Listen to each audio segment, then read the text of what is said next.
Welcome back to the final hour on a Thursday morning of the Gary Sutton Show on WSBA. A lot of people have been looking at the National Freedom Act this week that was passed by the Congress after the Senate finally caved in on that. And a lot of this had to do with the NSA and the metadata that they were collecting on American citizens, and many people were outraged by it. And so the Senate, which had been holding out for a while, decided to finally cave in on it and voted through. So the question is the spying still going to take place, or was it spying at all? Those are some of the questions we ask of our next guest, who was a member of the National Security Agency for 36 years. He is retired now, but he's also a whistleblower. He's been doing that with fellow whistleblower Bill Benny since 2001, and he is Kirk Wiebe, who joins us here this morning on the Gary Sutton Show. Kirk, an honor to have you on the show. Good morning to you. Hey, good morning, Gary. Thank you for having me. Kirk, you worked inside this structure for a long time, and a lot of us hear the words NSA and we kind of quiver a little bit anymore because they seem to have amassed quite a bit of power over the years. If maybe amass isn't the word, maybe it was already there. But when you see the various kinds of things that they are able to do right now, have they crossed the line? Did they go over the cliff there on us? Yeah, unfortunately, they're playing games with us. It's an effort to make the people think that real change is taking place when, in fact, very little is changing. What we saw this week, Kirk, was moving this metadata. And I guess the metadata, actually, they're not really looking in on you, but they're looking at who you call and, how often you call and so forth, that kind of information. You correct me if I'm wrong here.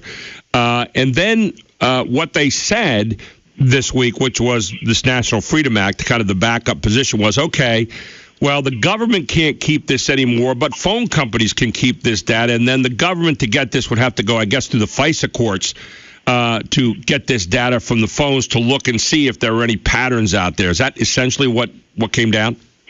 Yes, that's true. There's two other aspects that we should touch on, but let's talk a moment about moving the data around. That makes absolutely no difference. All of the major Internet service providers and people who live off the Internet, like Google, have servers all over the world. And when you or I click on a Google query, we may be getting data from France. It may be coming in from Hawaii, 2 states over, or your town, and you can't tell the difference. So all I'm saying is, look at NSA's big facility that it built out in Bluffdale. 1 million square foot of data storage space. Now, Bluffdale's probably a good 2,000 miles from Fort Meade, Maryland. Doesn't bother Fort Meade at all, the fact that it's that far away. So where the data is makes absolutely no difference in terms of information technology and the ability to get one's job done. So then you ask yourself, well, what about the ownership? If NSA, quote, owned it because they bought it and stuck it in their database, and that's no longer the case, what about the ownership? Well, they got around the ownership before by issuing national security letters, NSLs, that forced these companies to turn over the data.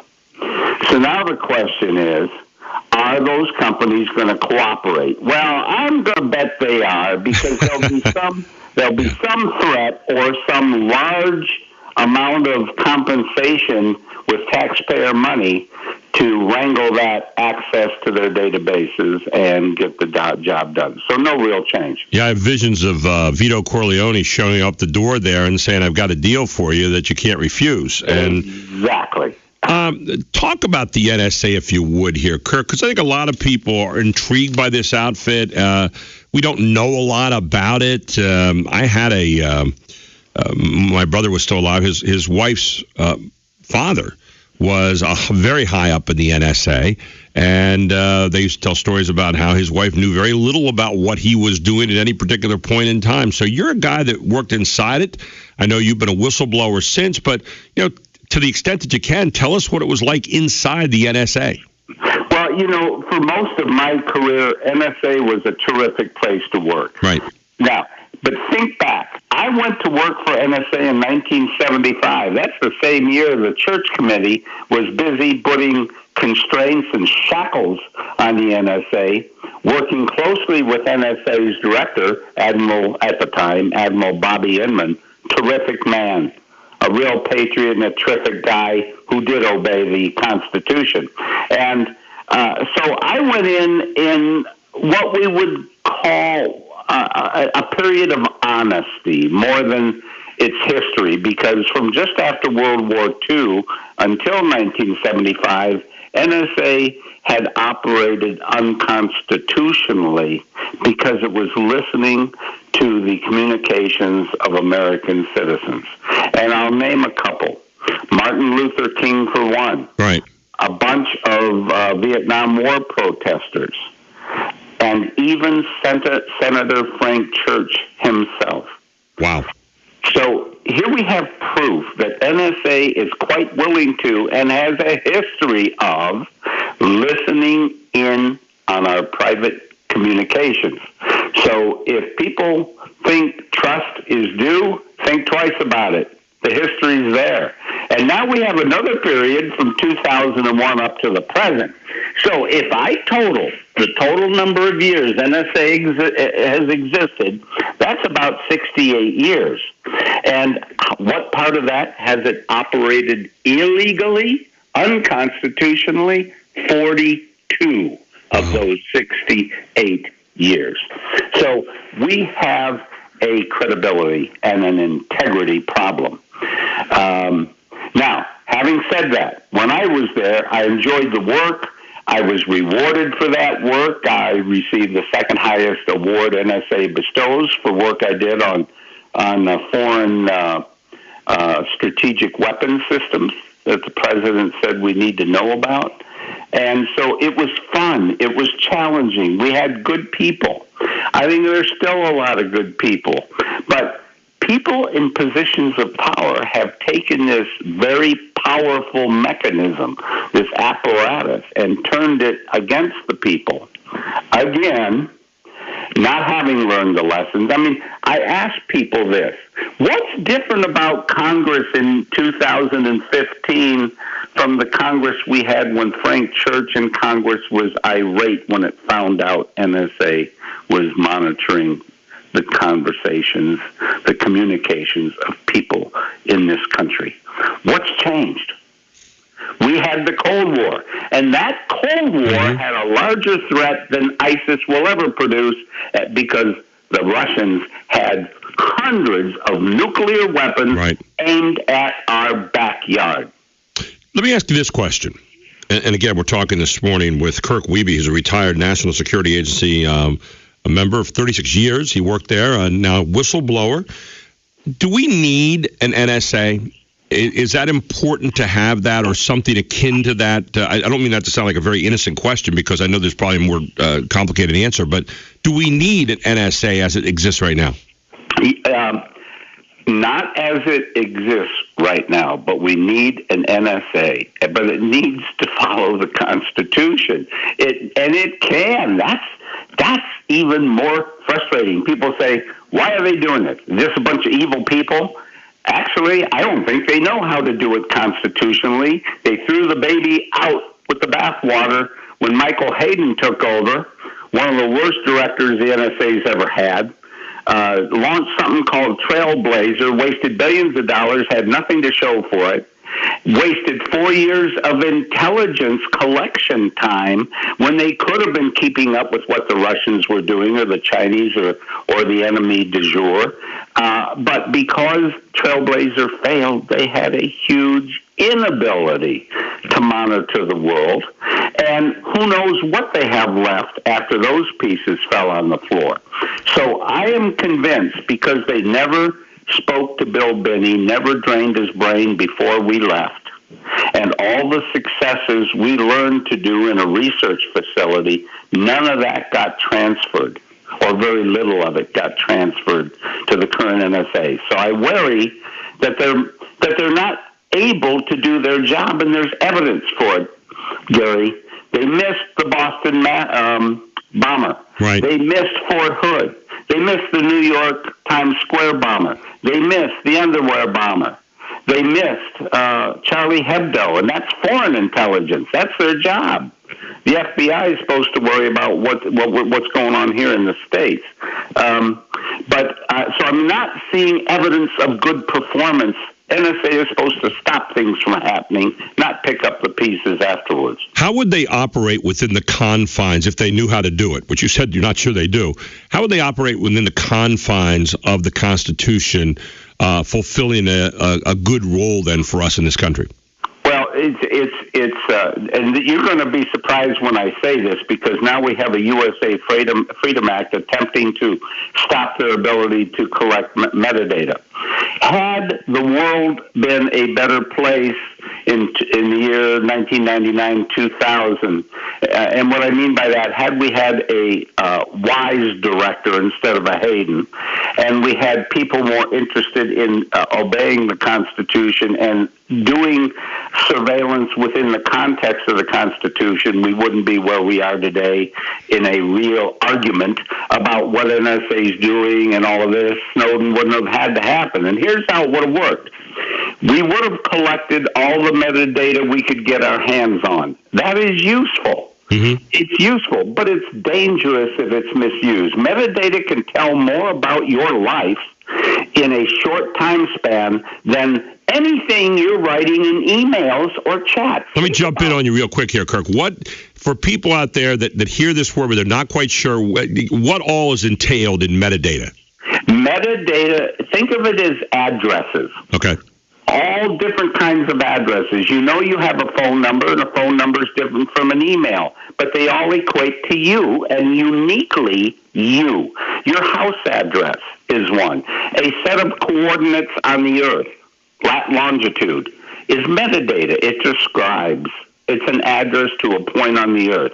So anything that you can think of that's an address is metadata. It's not the content for the address. You know, you have an address for an email. I'm not reading your content. Sure. But we know NSA is collecting that too. They need a court order to look at it, supposedly, and you can trust them.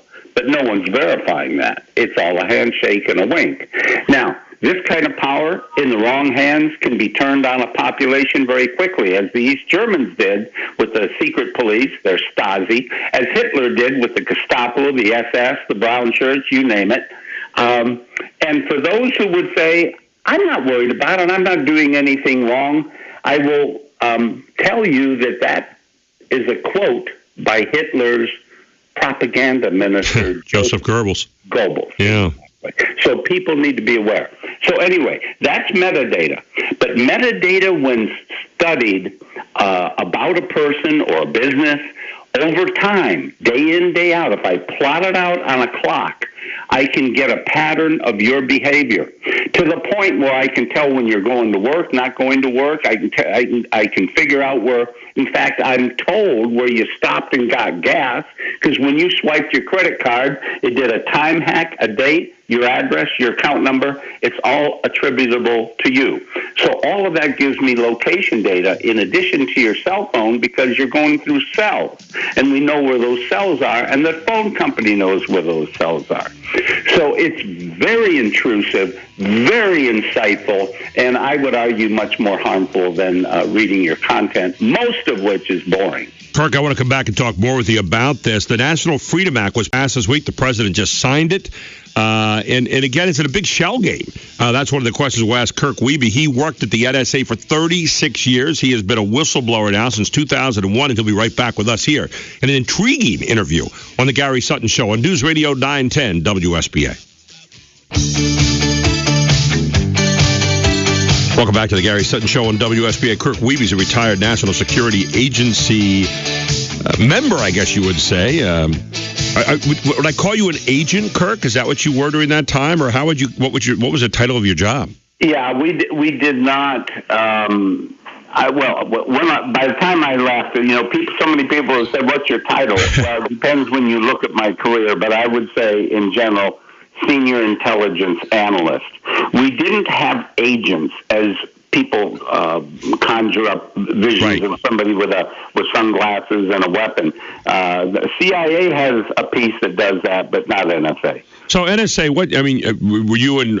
Obviously, there's a lot of secrecy involved with it, though. I mean,